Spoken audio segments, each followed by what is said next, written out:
All right, welcome back. If you've been joining us for the Module 1, we are now at our last chapter. We are in Chapter 3, which is about balloons. So let's go ahead and let's dive right in. As always, the way, my recommendations for using the video series, you should read the material first. I don't recommend you just watch these videos and take a test. I do recommend that you go ahead and read your material, take your notes, then come here, watch the videos. These videos will reinforce what you've read. After the videos, go ahead and review your notes and go take a test, especially now. This is our last chapter for Module 1. All right. So Module 1, we are going to be talking about balloons. So hot air balloons. So far we've been talking a lot about airplanes and Civil Air Patrol. We spent a lot of time talking about airplanes. And so this time what we're going to do is we're going to talk about balloons. And so here's a really pretty shot of the hot air balloons in the Hot Air Balloon Festival in New Mexico. And they just all weekend long, they just launched these balloons. It's so pretty. So, last chapter we talked about sailplanes and gliders. So a sailplane, how do they stay afloat, right? They stay afloat by looking for thermals. The problem is if you run out of thermals, you don't fly anymore, right? You glide, you eventually land on the ground, and your fun day is over. So wouldn't it be nice if we had a way of developing and keeping our own thermals? Well, starting in 1782, we could.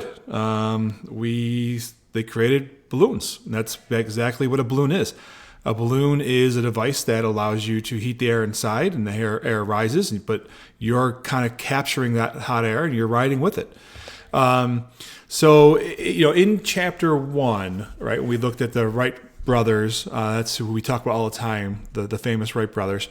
Well, there's in the balloon world, there's another group of brothers. It's the Montgolfier brothers, and they flew their first lighter-than aircraft on November 21st, 1783.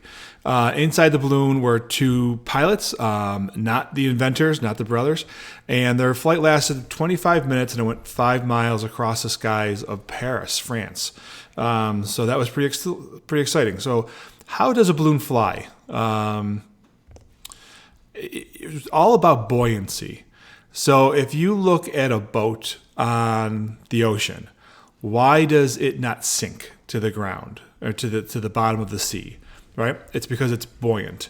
There's enough air in it that when it pushes down into the sea, at some point, the water pushes back. When we talk about our forces, the water pushes back at an equal amount of the boat pushing down, how much the boat weighs. Now, for balloons, you're going to have the same thing. The balloon itself, the people that are riding in the balloon, the basket, the fuel for the propane, all of that is weight. So that's pushing down. And so the more you heat the air will get hotter, and the more lift the hot air will give you. And so at some point, that hot air will go and actually start lifting the aircraft. You'll be lighter than the air around you, and you'll be so much lighter that you'll be able to support the weight of the balloon and the people that are in it. And so naturally buoyant means that it's just going to hover. The balloon will just hover. And if you keep adding temperature, if you keep making it hotter, you keep making the density less than the surrounding air, then it will rise. And if you make it a little bit cooler and the air gets more dense inside, then the balloon will start to lower. So that's how you control up and down. You control the buoyancy of the balloon based on the force and the molecules, based on the temperature difference between the inside of the balloon and the outside. Okay. Okay. So now, usually we talk about parts of an airplane. Well, the balloon has parts too, and you should know these. So the biggest one is, the main parachute that you're seeing. That's called the envelope. And now the envelope, there's no fabric really that's that big, right? So it's a bunch of smaller pieces of fabric that are woven together. And so if you go across this way, those are called the horizontal tapes. And if you go up and down, those are called the vertical tapes. Now, inside of the envelope, there's actually what's called a parachute. Now, this isn't a parachute like you would jump out. If the balloon's not working and you need to save yourself, you can't jump out with this kind of parachute. The parachute is on the top of the hot air balloon, and it has some strings attached to it. Not even strings, big, heavy ropes. And what happens is at the very top of the hot air balloon, or around the edge of the top, there's openings. And so if you want to descend quickly, you do is you pull on the rope, and that will let some of the hot air out of the balloon, and that'll allow the balloon to come down faster. And then if you want to go up, you use a propane tank, and we'll show that in a second here in the video, and that will add heat to the envelope, and that'll make you rise. Okay, so here is how you make it hotter. So this is the propane burner. And usually there's two of them. You always want two in case one of them fails. And then what'll happen is as you get, you lay it on the ground and you'll have a fan blowing the hot air into it while it's laying on the ground. People will open it up by hand. But eventually the hot air begins to open the envelope and then it starts standing up. And then as you can see in the video here, it will stand up on its own. And then you let all your passengers, everybody get inside. You wait for the conditions to be right for takeoff. And then you add more heat, and then it'll eventually rise. And you'll see that in the video here. You'll see how that envelope from that hot air balloon, you could actually see at the very end there that it started tilting up more. So the really great thing about hot air balloons is that you can fly a bunch of these all kind of in the same area. Even when they have these big festivals, they don't bounce into each other at high speed, but they all kind of move with the wind. And so you can fly a bunch of them at the same time. And then, when they're taking off, they'll kind of rub against each other. But it's actually, as much as you would think a hot air balloon would be a very, I don't want to say limiting, that's not the right word. Very much, by yourself. It's not the case. Most hot air balloon people usually go out, they find other people with hot air balloons, and they will set up and they'll fly together, which also really helps because when you are going up, you have to come down. We'll talk about landing in a second. So the hot air for the balloons are actually from propane burners. And propane is used, you could use lots of other different types of fuels, but typically propane is used, one, because of the cost. Propane is relatively cheap. It's different all the time, but when this video was made, it was about $2 a gallon. So that's pretty cheap. Okay. And as we talked about landing, so, what goes up has to come down. So at some point, you have to land the thing. So now, because you don't have a runway, you go where the wind's going to take you. Now, you can do a little bit of directional control based on how high you're going. So the atmosphere, the winds at different altitudes will go in different directions. And so what you can do is you can go up and down to try to find something that's a little bit closer to the direction you want. But ultimately, you're going to go where the wind's going to take you. And so here you'll see that eventually you have to just find a spot that's open. And there in the video, you could see him pulling on the cord for the envelope. Now, if they came here and he saw that, hey, this isn't a good spot, he would just start giving it a lot of burn on the propane, and they would start rising, and then they would try to find someplace else. Now, look behind them. Look at all the balloons behind them. But eventually, they just pull the cord, and you have some people on the ground that help stop you.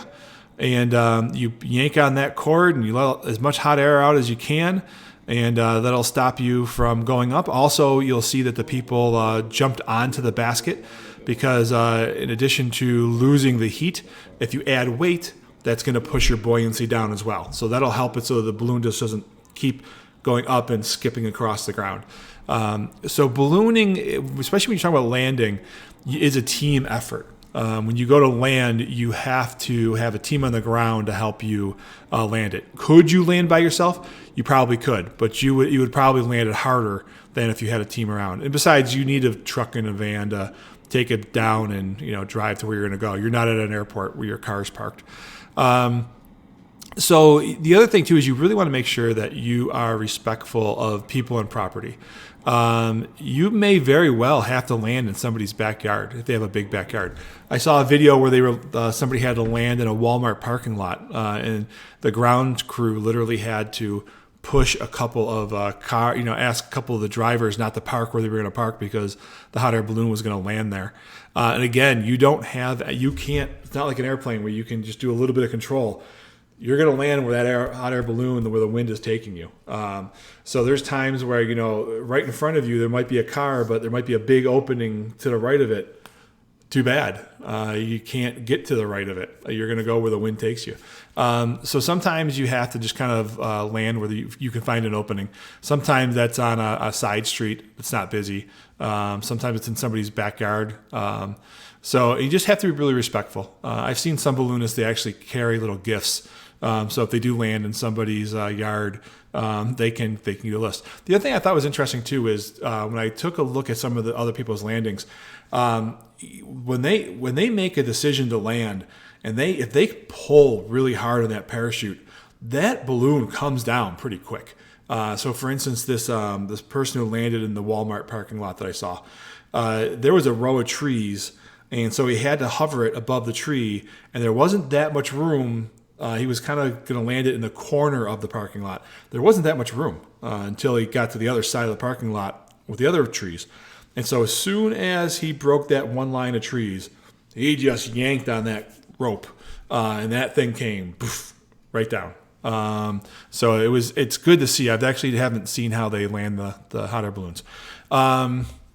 Okay, so that's really it. This was a short chapter. So we had three main outcomes that you needed to do for this chapter. Number one, define the principles of buoyancy and how it relates to the flight of a balloon. So we talked about that pretty good. Describe the components of a balloon, how each works in the flight profile. The big things are the propane to get the heat into the envelope, as well as the rope to open up the parachute to let hot air out and let cooler air in to the bottom. And that helps it drop it. And then describe the history of the balloon. We talked about the brothers and why it's recognized as the first powered manned flight. Now, notice it doesn't say controlled powered manned flight. So they are. It is powered. The propane is powering it. It is providing the lift. And obviously there's people in it, so it's manned. But they can't control where it's going. So that's where the Wright brothers come in. That's where the airplane comes in. All right. So some important terms, altimeter, that tells them how high they are off the ground. That's really important because they'll get different, people will tell them, or the government can tell them, okay, at this altitude, the wind's going a certain direction, and that'll kind of help them figure out when they take off where the balloon's going to go. The balloon we talked about, burner, that's the propane burner. Buoyancy we talked about, crown, that's the very top of the envelope, very top of the balloon. Envelope we've talked about, that's your main body. It's usually made of nylon. There are some other fabrics that can be made out of, but usually it's nylon. The gondola, that's the basket that people sit in. That's called a gondola. A Gulfiera, that's the name of the brothers. The parachute panel, we've talked about that a couple times. That's what you pull. It opens up the bottom inside the envelope, which allows air to go around it and then leave the envelope out the top. Propane, that's we talked about that. That's the fuel that they use for the burners. Thermistor. Thermistor we haven't talked about. There's thermistor. So inside of the envelope, there is a device. There's just how you would, like if you were baking something, you would use a thermometer inside the oven to be able to tell how hot the oven is. That's what this is. It's just designed for a hot air balloon. And so typically if they want to, depending on the outside air and other factors, typically about 100 degrees Celsius, the hot air balloon will rise. About 95 degrees Celsius, the hot air balloon will kind of settle. And then 90 degrees Celsius, the hot air balloon typically, will start to lower. So by controlling that heat very carefully, they can really control, how fast it goes up and down. Also, they can, man, it's amazing. These people have really good experience with this. I mean, they just hover it Like literally, you can hover inches off the ground. And then the last thing was a variometer. Variometer is tells you how fast you're going up and down. Airplanes, we have the same thing. So if you really want to watch, if you're up in the air pretty high, you won't know if you're going up and down real fast necessarily. The more experienced you are, I'm sure you do. But if you really want to fine control it, if you want to know you're going 20 feet down per second, this thing will tell you how fast you're going up and how fast you're going down. So that is the important terms, and that's it. That's it. You're done. So congratulations. You have completed Module 1. Now what I want you to do is I want you to go ahead, go take a look back through all your reading materials, look at the notes that you took, and go take your test. That's it. So with that, I hope you guys enjoyed Module 1. We'll be starting Module 2 pretty soon. Talk to you later. Thanks so much.